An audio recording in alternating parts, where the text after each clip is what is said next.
I absolutely love these books.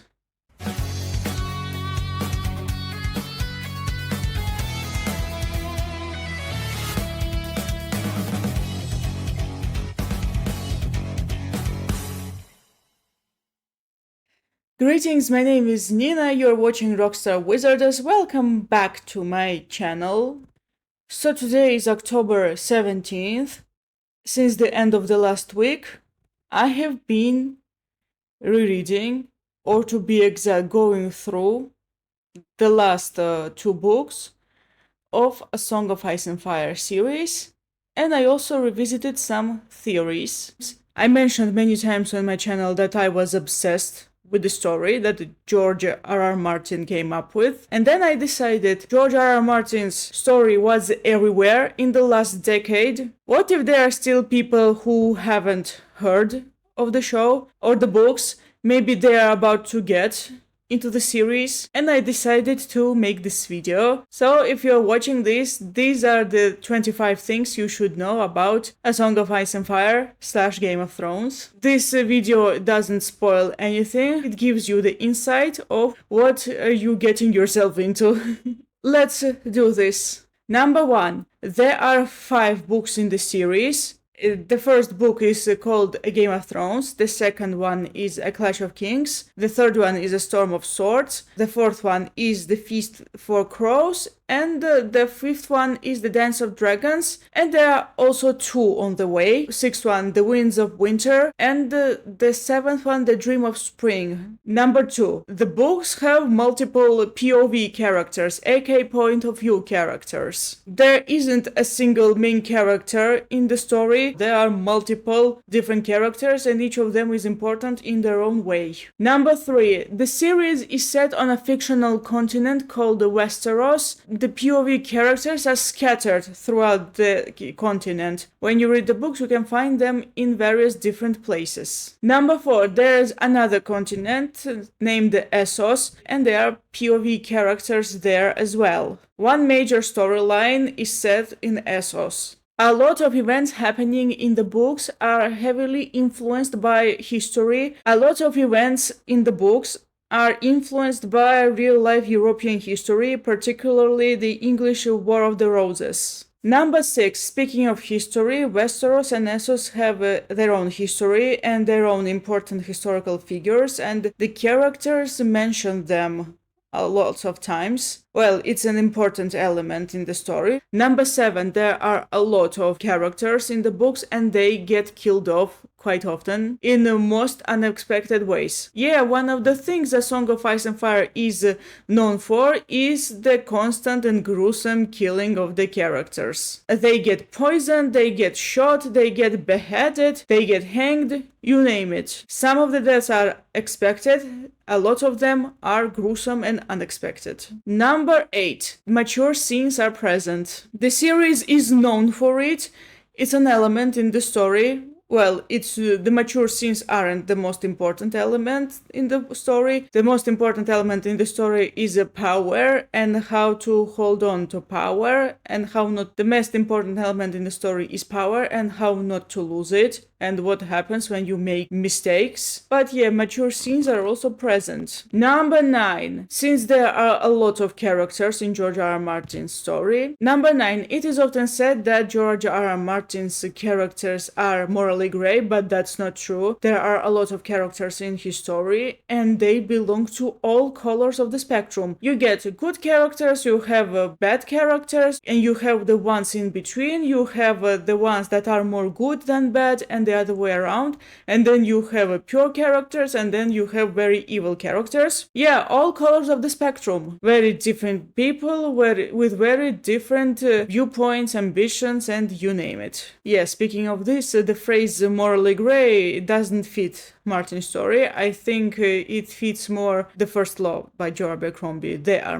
gray characters. Number 10. The events of The Feast for Crows and The Dance with Dragons, books 4 and 5 in the series. They happen at the same time. Yes, they are not a direct sequel. They both happen after the events of A Storm of Swords. A Dance with Dragons isn't a direct sequel of The Feast for Crows. Number 11. Even though these books books they happen at the same time, it's still better to read the feast first, because the events of Dance with Dragons they later go ahead of events of the feast. I'd say that the Feast for Crows is 80% of the Dance with Dragons, and there are a few moments from a Dance with Dragons that you might not understand if you haven't read the Feast for Crows, so therefore read the feast first. And they happen at the same time because Martin came up with a lot of POV characters and they didn't fit into one book. Number 12. A few chapters from The Winds of Winter, Book 6, are already available online. Number 13. Said chapters, they do not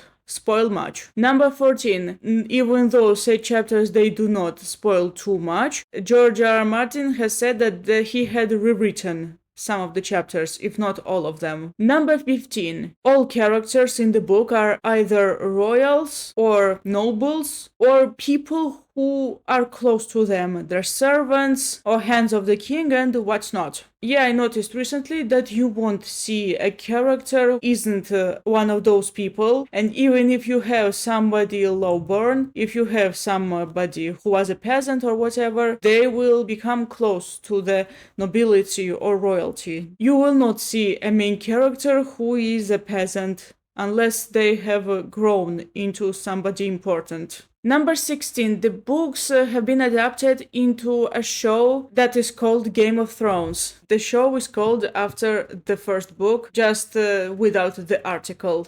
Should have been called A Song of Ice and Fire still. Number 17. The show has 8 seasons. It ran from 2011 up to 2019. The first 6 seasons, they have 10 episodes each. Season 7 has 7 episodes and season 8 has 6 episodes. 73 episodes in total. Number 18. The first 2 seasons adapt the first 2 books each.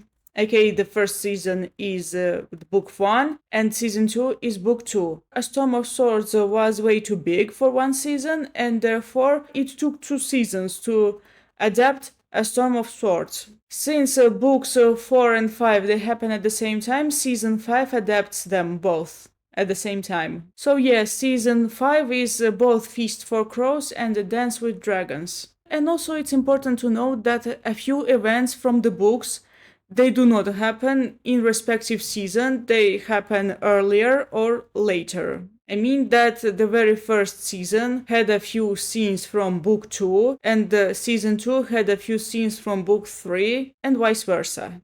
Number 19, book 6 still isn't out, therefore the last 3 seasons they're based on drafts that George R. R. Martin gave to showrunners. So apparently book 6 is Winds of Winter, with a few elements from 2 previous books and even the first book. Number 20. With each season, the show distanced itself from the books, and some storylines took a completely different direction, and even the personalities and motivations of some characters were changed. Number 21. Since a lot of aspects weren't highlighted in the books yet, because books 6 and 7 they haven't come out yet, the fans came up with various theories that explain what's going to happen next. Number 22. Said theories that explain murders, hidden identities, and above all prophecies. Yeah, there are a lot of prophecies in the books, and the theories highlight how they are going to play out in the books. Number 23. Some of the theories that came after book 5 were confirmed in the later seasons of the show. Number 24. A Song of Ice and Fire is quite gruesome, but not without its uplifting moments. Yes, there are a lot of shocking deaths, shocking betrayals, mature content and so on, but nonetheless the books also have very uplifting moments. The bonds between people, family bonds and friendship bonds and so on, loyalty, etc. Even though the books are full of betrayal, you can also find a lot of moments of loyalty there. Number 25, last but not least. A Song of Ice and Fire will make you forget everything. For these books are so compelling, they are so good, and they suck you in and you forget about everything. Now when I think about it, I realize that no series, no other fantasy series came close to A Song of Ice and Fire. Yeah, of course I did read other series and they impressed me. However, no series was as addictive as A Song of Ice and Fire. When you read the books for the first time, you want to know who is going to die, who is going to betray who, and so on. But when you read the books, you observe the books, and you want to enjoy what happens there, and you start to appreciate slower moments too. These books are compelling, very addictive, and when I went through the theories and through the books a few days ago, I realized that I still love A Song of Ice and Fire very much. Yeah, after the show ended 5 years ago, I distanced myself from the series. Well, at least from the show. I do recognize the fact that the show also affected my love for the books, but now that the show is over and not necessarily on the best note, I am completely free of it. Well, almost. I'm more into the books now. Either way, this is one of the most compelling books ever written. The world building, the history, the important historical figures, and the lore, and so on, the folklore, etc. Just read this. This is so good. Alright, that's all. Thank you so much for watching. I hope you enjoyed this video. Have you read the books or seen the show, or are you a newbie? Let me know down in the comments. See you next time. Goodbye.